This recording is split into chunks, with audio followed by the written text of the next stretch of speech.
My name is Jennifer, and I've spent most of my life alone. My parents died in a car accident when I was just 5 years old.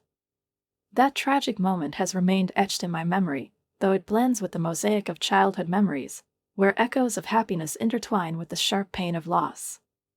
After their death, I was raised by my grandmother, a woman with kind eyes, gentle hands, and an incredible strength of spirit. She was everything to me, my anchor, my guide, my only family. We lived together in a small house with a cozy garden, and she did her best to fill the emptiness that had formed after my parents' passing. But life moved relentlessly forward. Shortly before my wedding, my grandmother passed away. I lost the last thread that connected me to my childhood, but I thought I had found a new family in Mark, my fiancé, who became my support during the most difficult time. We got married 2 years ago and moved into a beautiful 2-story townhouse. I had rented it in advance to prepare for this new chapter of our lives. It was in the perfect location, a quiet street, friendly neighbors, a small garden with fruit trees that bloomed especially beautifully in spring. Everything seemed as though fate had given me a second chance at happiness. I worked from home as the assistant editor-in-chief for a large publishing house. The job was demanding, but I found solace in it. It allowed me to balance my career and the family life I had longed to enjoy. Our home, like a reflection of my dream, was tastefully and comfortably furnished. The large sofa in the living room, which I had carefully chosen at the store, became the heart of our home. This sofa would have been just what my parents would have liked, I thought, smiling at the thought. Mark often talked about inviting guests over, especially his family, but the idea always made me uneasy. Despite that, I tried not to show my doubts, convincing myself that they were perhaps just a result of my solitude. Everything changed the day his sister Sarah showed up unannounced with her 2 children, Tommy and Lisa. I still remember that moment, the doorbell ringing, the faint creak of the floorboards as I walked to the door, and the sight of that loud, bustling group. Sarah, with her usual cheerfulness and boundless energy, shouted, "Surprise," before slipping past me into the house, without waiting for an invitation. The children, like a whirlwind, rushed inside, not taking off their shoes, leaving muddy footprints on the perfectly clean hardwood floor. I stood there, confused, not knowing how to react. Mark appeared from behind me, beaming with joy like a child who had just been given a new toy. "Jen, isn't this great? The kids can stay in the guest room, and Sarah will take your office. It's only for the school holidays," he announced, as if everything had already been decided. My objection about needing space to work was quickly brushed off. "You can work anywhere, sweetheart," he said, ignoring my tone. That night became a harbinger of the chaos to come. Lying in bed, I listened to the noise from the living room, the children's squabbles, Sarah's loud voice criticizing my dinner, and the strange feeling of intrusion that grew within me with each passing minute. The following weeks turned into a nightmare.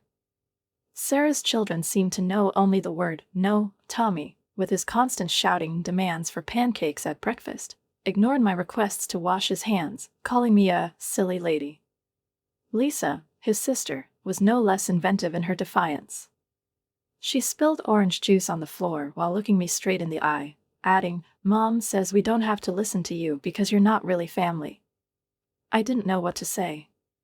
My patience was cracking, and Sarah's words, claiming the children were just being natural, only made things worse.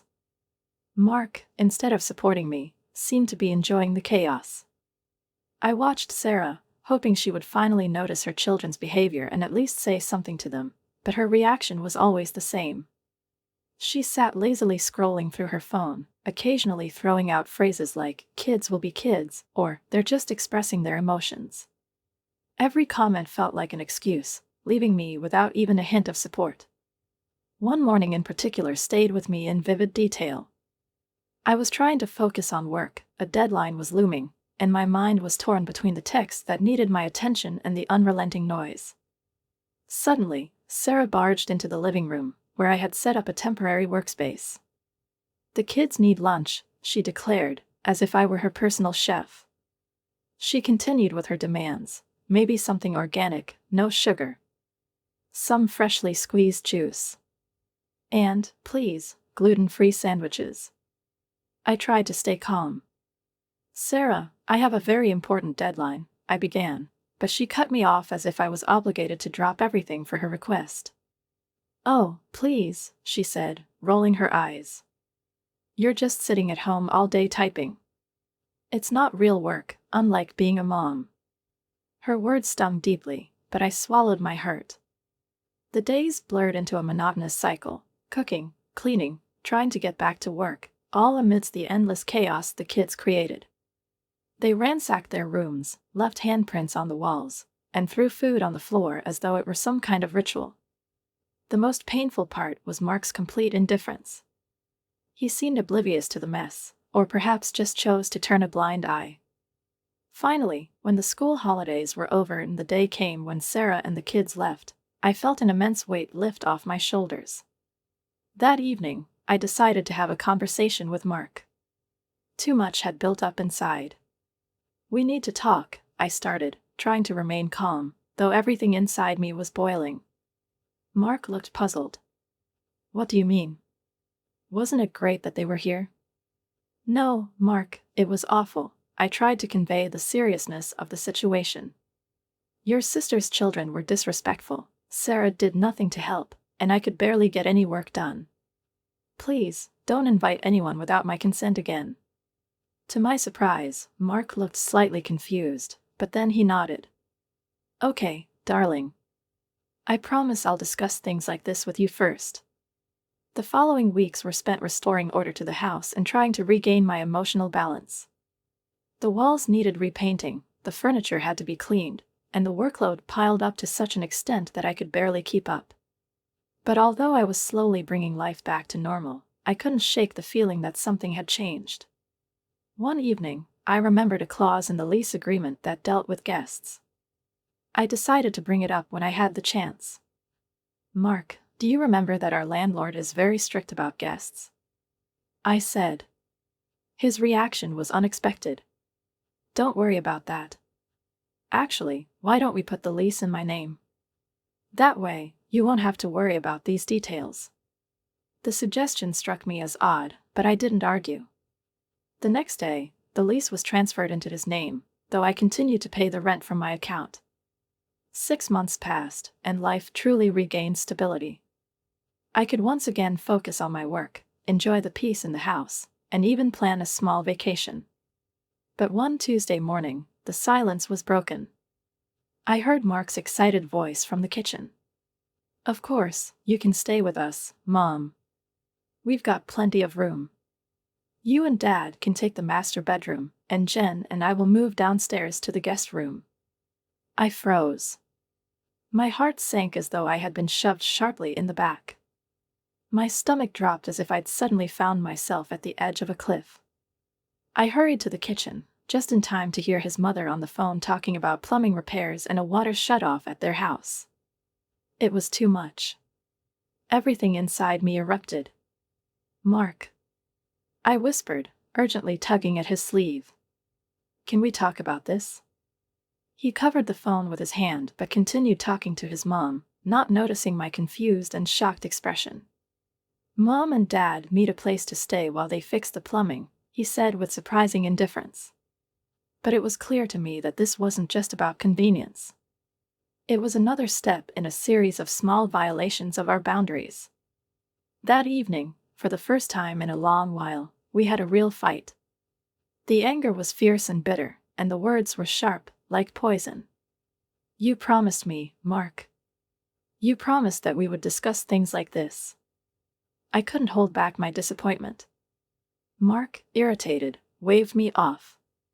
What do you want me to do, Jen? They're my parents. I can't just leave them without running water. Stop being so selfish. The next morning, they arrived. My in-laws, with their mountain of luggage that could survive an apocalypse, literally took over the house within a few hours. Linda, my mother-in-law, seemed to have launched an inspection of my kitchen. Jennifer, dear, she called me from the living room, where she was directing her husband Bob and rearranging the furniture, as if conducting a full-blown operation to transform the space. When you're done with your computer stuff, we'll have something substantial for dinner. Not those silly salads you make. I gritted my teeth, trying to stay polite. Linda, I'm actually working right now. I have a deadline. She just laughed and glanced at Bob, sitting on the couch, as though he, too, were an example of hard work. Well, Jennifer, that's not really work. The days melted into a monotonous, sticky mess. I tried to work editing manuscripts, while Linda stood over my shoulder, commenting on every move I made. Everything I did seemed inadequate to her. "You're folding the sheets wrong," she said, pointing to my attempts. "You don't even know how to do it properly." One evening, utterly exhausted, I begged Mark for help. "I need help. I can't keep up with everything, Mark," I said, feeling despair rising inside me. He seemed to understand, but soon his support turned into disappointment. "You're right, you need a break from work," he said, and I felt a momentary sense of relief. But then, just as he was about to leave, he added, "Dad and I were thinking about going fishing. We need to build a real father-son connection." I couldn't believe my ears. This wasn't what I meant when I asked for help. But he was already excited, gathering his things with the impatience of a child awaiting Christmas. The next morning, they left. I was left alone with Linda. She stood with her hands on her hips, looking at me as if everything that had happened was my choice. "Well, since you're not busy with your little computer work, we can finally get this house properly organized." I looked at my laptop, where 3 urgent emails from my boss were still unanswered, and then at Linda's determined face. In that moment, I realized something had fundamentally changed in my marriage. And not for the better. Just when I thought things couldn't get worse, the day after Mark and his dad left for fishing, the doorbell rang. I opened the door to find Sarah with the kids. She stood on the threshold, surrounded by even more luggage than the last time. "Sarah?" I said in surprise, standing there in confusion. She pushed past me, the kids in their socks darting into the house. Tommy and Lisa immediately began complaining that they couldn't find their toys, while Sarah, with a carefree air, explained how they had nowhere else to go since they couldn't stay with her parents. "We couldn't just stay away," she said, tossing her bag on the couch. I stood frozen, unable even to blink, as the kids began crying, missing their grandparents. That was it, and it was only the beginning. I stood in the doorway, my mind refusing to accept what was happening. Linda appeared behind me and, squealing with joy, rushed to hug the kids. "My babies." Her voice rang with happiness, and her arms grabbed the little ones as if they were her own. Sarah, on the other hand, wasted no time. "Sweetie, you're just in time." Jennifer was about to start dinner, she said, throwing a quick glance at me. I wasn't planning to start dinner. I was about to join a critical video call with my publishing team, a call that would be pivotal for the next phase of my work. But, as always, no one cared that I had started my day with an important meeting. Sarah rolled her eyes and, with a mocking smile, said, "Mom said you just sit at the computer all day pretending to work." I gritted my teeth. Darkness clouded my vision from the helplessness. The next few days became a real torment. While Mark and Bob enjoyed their fishing trip, I was trapped, surrounded by chaos. The kids ran through the house, and every room was left in shambles. The days blurred into an endless chain of frustration and despair.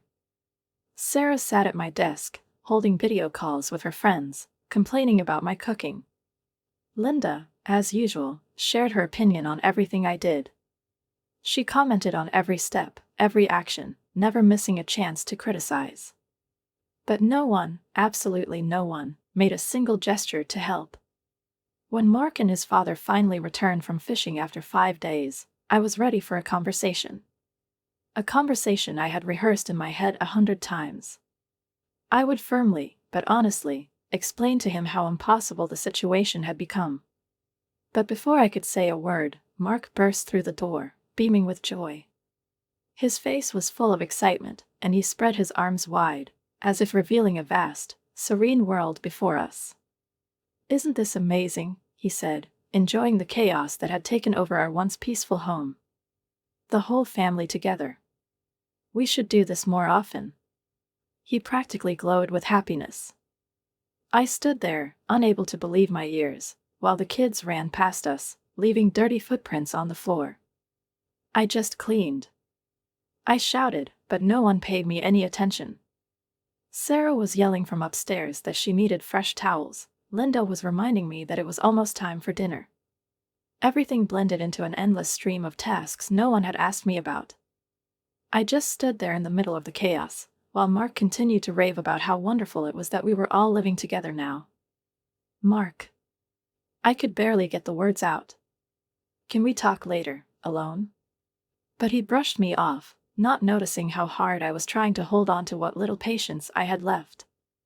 "Dad's showing everyone the photos from our trip," he cheerfully called, already heading into the living room, not expecting any response from me. That evening turned into a nightmare.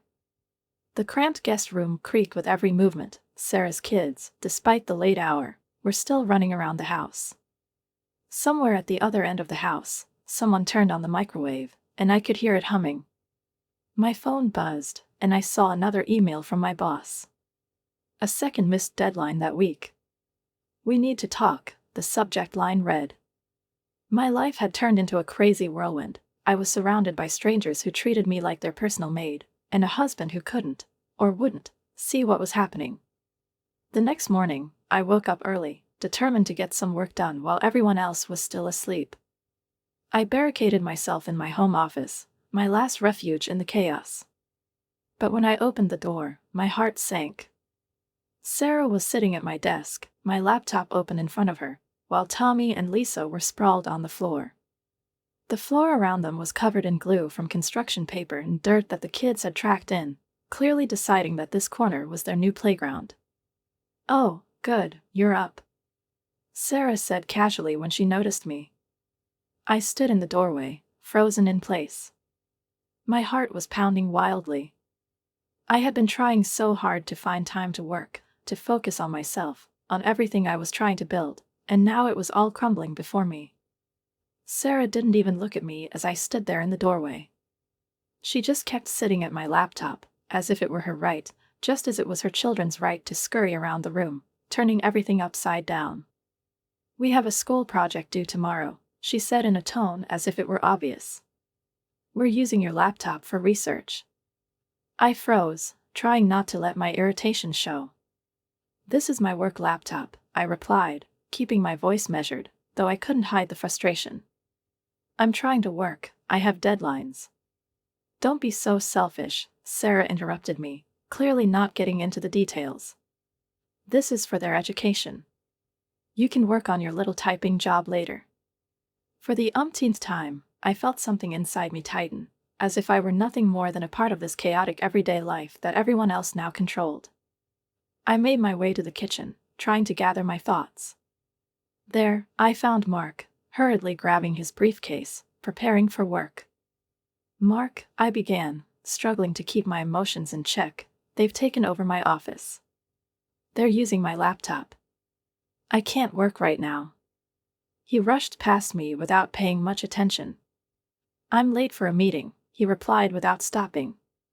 "Just share your laptop, okay? It's for the kids, for school." And just like that, he left the kitchen, not noticing that I stood there, stunned and speechless. My mind went dark, and I could hardly believe what was happening.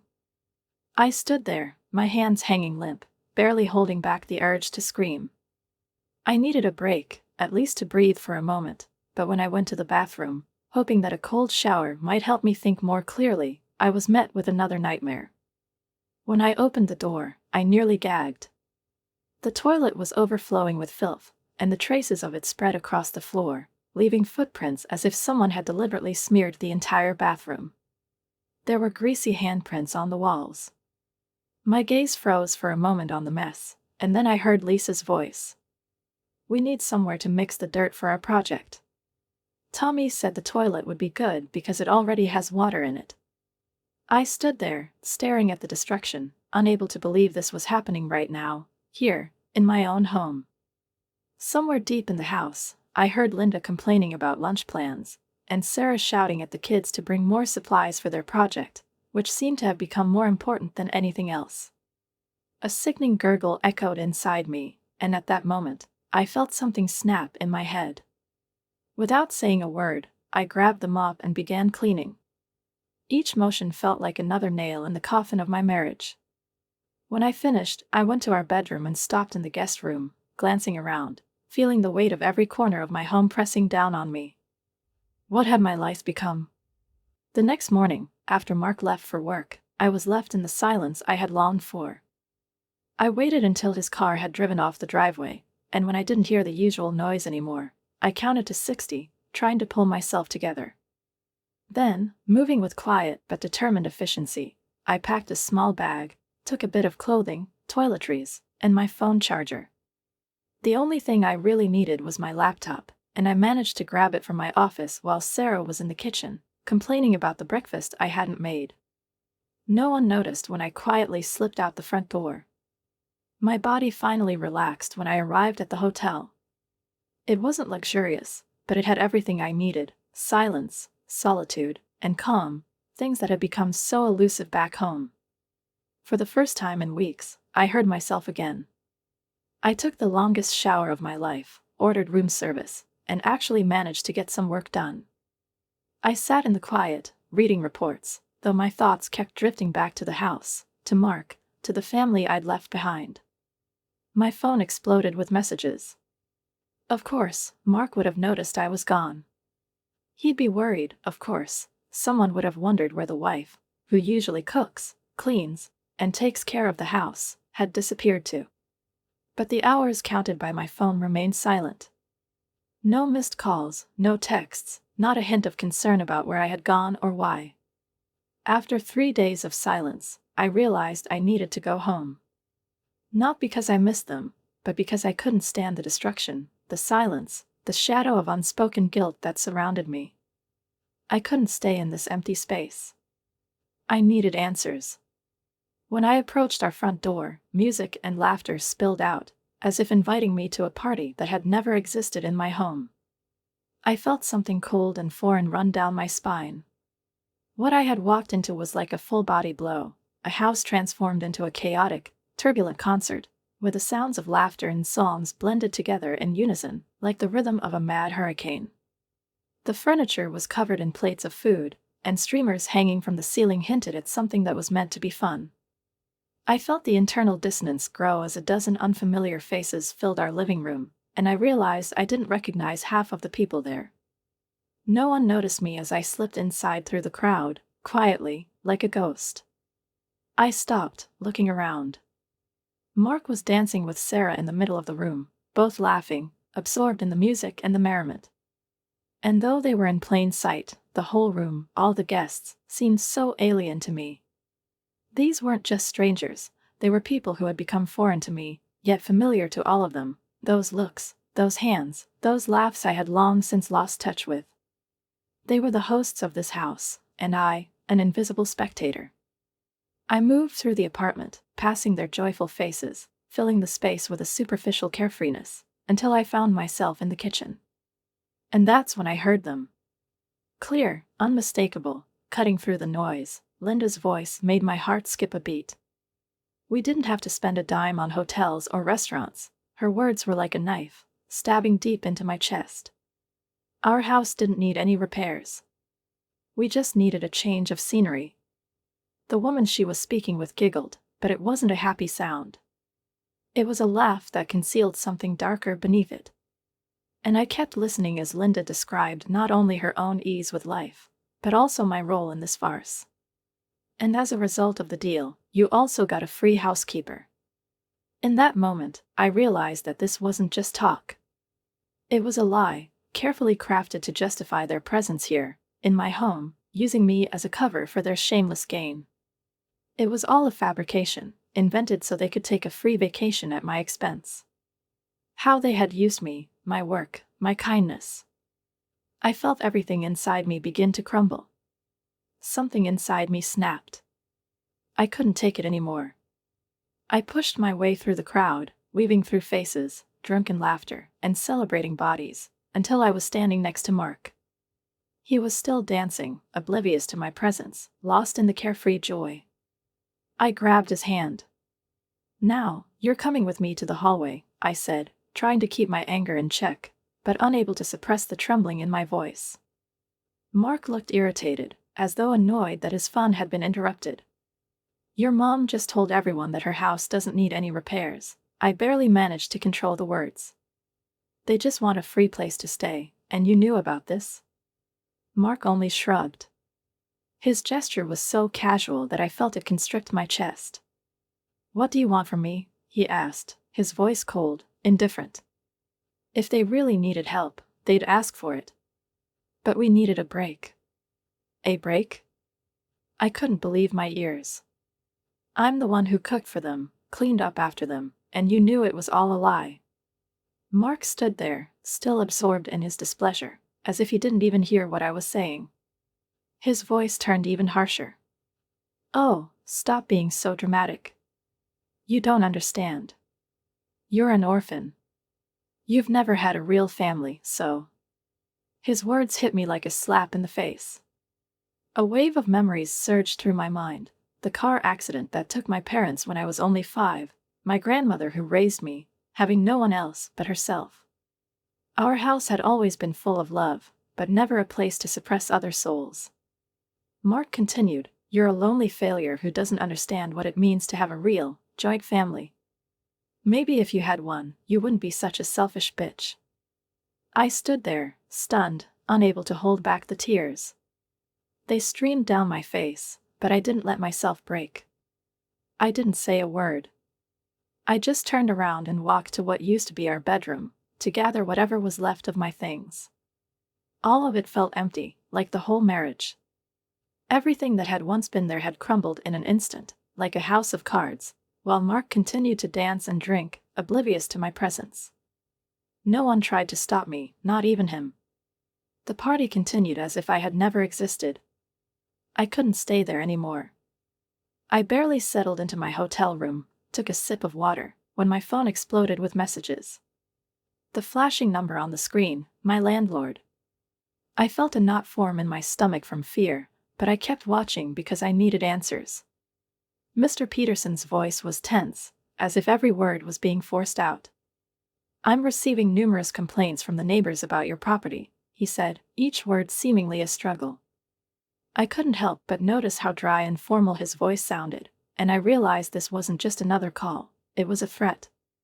My former property, I corrected him, feeling a chill run down my spine. It had been my place, my home, but now it was no longer mine. The lease has been transferred to Mark Thompson. Mr. Peterson didn't respond immediately, his pause long and heavy, as though he were about to exhale something difficult and unwanted. Yes, he finally said, reluctantly. Neighbors are reporting loud parties, excessive noise at all hours, wild children in the common areas, and numerous unauthorized tenants. His words felt like a verdict. It was all terrible, as though I were the one standing in the dock, answering for someone else's actions. That sounds awful, I said, trying to keep my voice calm, though inside I was seething. But, as I've said, this is no longer my responsibility. I felt the weight lift off my shoulders, even though I knew that its disappearance meant a heavier burden, Mark's responsibility. Mr. Peterson sighed deeply, and I knew his patience had run out. I want you to know that I'll be forced to take the most severe actions allowed under the lease agreement. His voice became even more official, colder. I'm only calling you out of courtesy, because you were once a good tenant. I appreciate the warning, I replied, feeling my words echo in the empty apartment. But you'll need to discuss this with Mark after you hang up. I wasn't going to get involved. This was his choice, his consequences. I couldn't care less how he tried to weasel his way out of it. It wasn't my problem anymore. When I hung up the phone, I felt a wave of relief, as if a heavy veil had been lifted. I didn't warn Mark about the call. Let him deal with the consequences of his choices. I didn't feel sorry for him, and he didn't feel sorry for me. I was ready to move on, ignoring the storm he had stirred up around us. A few days later, I found a lovely one-bedroom apartment in a quiet building on the other side of the city. The landlady was a retired teacher who lived downstairs and appreciated that I worked from home. She was a kind, quiet woman who didn't interfere in my life, but always greeted me with a warm smile when we met on the stairs. I liked that someone was nearby during the day. And for the first time in weeks, I slept through the night, not waking up to midnight snacks or the chaos of the morning. 2 weeks of peaceful living felt like a much-needed break from everything I had been through. But, as always, the silence couldn't last forever. That day, Mark called me, and I felt my calm slipping away. "Jen, we've got serious problems," he blurted out before I could even say anything. He told me that Mr. Peterson had shown up with a stack of papers. He's demanding double rent for the month, plus some ridiculous fine. His voice was filled with worry and panic. I kept typing my email, letting him vent, but all I could hear was something unbearably familiar. "Do you know this goes against the lease?" he asked, and I stayed silent. I had already heard those words from him, and they were always empty promises. "Do you have guests or parties at night?" "Why didn't you tell me?" he insisted, not giving me a chance to answer. I looked up, but instead of replying, I simply said, "I've told you several times, but you didn't want to listen." He immediately tried to justify himself, as always. "I didn't read it when we transferred it," he admitted, but it was too late. "Look, you can talk to Peterson. He'll like you." "Maybe you can explain things," he suggested, but I interrupted him, feeling everything inside me tighten. "You moved your entire big family into a rental property without permission. You threw parties and disturbed the neighbors. You ignored every warning I gave you about the lease." His voice became more desperate. "The neighbors called the police last night. Sarah's kids were running through the building at midnight, and someone complained about the noise." He kept going, and I stood there like a stone, unsure of what to say. "Mom and Dad got fined for noise violations," he added. His words hit me like a lightning bolt. I remembered how I had spent my whole life trying to fix their mistakes, always trying to smooth over their messes. But now I knew I couldn't do it anymore. "We need your help, Jen," Mark continued desperately. He still believed I could fix everything. But I couldn't. I replied firmly and decisively, "No, Mark. Just no. You said I wouldn't understand because I'm a lonely orphan, but I'm not going to save you. You chose this path yourself." And with those words, I hung up the phone, not looking back. I hung up in the middle of his plea, feeling the weight of each drawn-out pause echoing in my head. My gaze nervously slid over the phone screen, but I quickly turned it off and returned to my work. For the first time in months, I allowed myself to slip back into my usual rhythm, to the small, comforting routine that seemed capable of returning the peace I had lost. I sat at my desk, typing something on my laptop, and occasionally, smiling at trivial thoughts, I caught myself realizing that karma didn't really need any help. Everything was so calm and measured, as if everything that had happened was just a bad dream. But, as usual, peace proved unreliable. The day after Mark's desperate call about the fines, my phone rang again. His name flashed on the screen, and I almost didn't answer, almost hit decline, but something stopped me, something kept me from the cruel act of ignoring him. Something told me I needed to hear all his words. I didn't know why, but I felt it was important. "They're gone," he said without preamble. I could hear his voice crack on those simple words. "Mom, Dad, Sarah, the kids, they all left. Come back home, Jen, we can go back to the way things were." I almost laughed at this suggestion, at his naive madness.